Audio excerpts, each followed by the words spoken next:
Brian Norman Jr. gets the knockout win over Giovani Santillan. Very surprising outcome.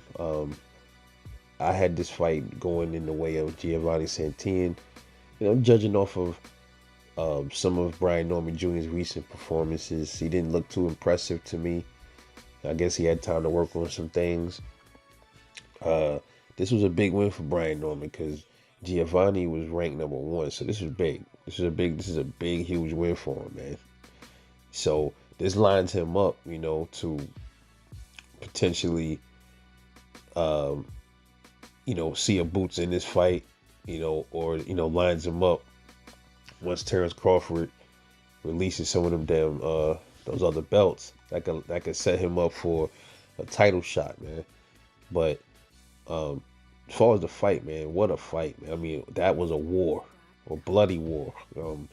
Giovanni Santillan ended up getting his whole, I think his nose busted open. Uh, the typical style. He comes forward, he brings the pressure. It came to fight. Brian Norman showed much restraint in this fight, much calculated restraint. He was much more patient. And the one thing that I did notice between Alexis Roca and Brian Norman Jr. that would more than likely gave Brian Norman the edge because Brian Norman he has better he does have some defensive flaws, but he does have better defense than Alexis Roca, and he's much more patient. Alexis Roca isn't. So patience counts, so Brian fighting off the ropes he can fight off the ropes. His fight game off the rope is sick, man. So his inside game, you see, fights like this, it helps develop your inside game, man. And the more he gets into these kind of scraps, like these pressure fighters want to come forward and bring it to him, his inside game is only gonna get better from here on out. And he's no doubt definitely a strong kid. You know what I'm saying? I always knew he had power, but damn, he sent him to another realm with that knockout, man. Did you see that uppercut? God damn, his whole body just was in a whole nother fucking dimension, man. Like his body was over here, and his motherfucking mind was in outer space, man. He was done. Big win for Brian Norman. Giovanni definitely ain't no slouch. He came to fight. Gotta give him his respect and his props. But this lines up Brian Norman Jr. pretty good, man. I mean, it's about time, man. The dude got damn near 30 fights.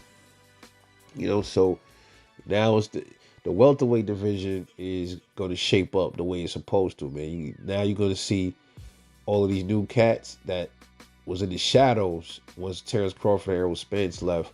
Now they're going to start coming up out the woodwork. So now we got Boots. We got Stanionis. We got Brian Norman Jr. coming up now. We got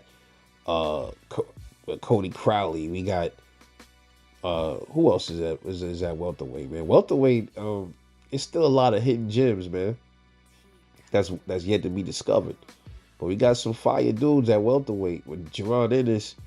And look for what it's looking like. The top dogs is probably gonna be Jerron Ennis, Stanionis, and maybe Brian Norman Jr.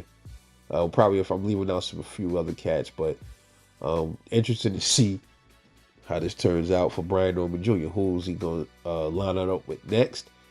But Brian Norman is up there now, so things is gonna get interesting, so to speak, at the welterweight division. So how y'all think Brian Norman Jr. does against Jerron Ennis, man? I might make a separate video talking about that. But drop comments, talk to me, man. It's your boy, Rebel Life Boxing. I'll catch y'all later on the next one. And I'm off this.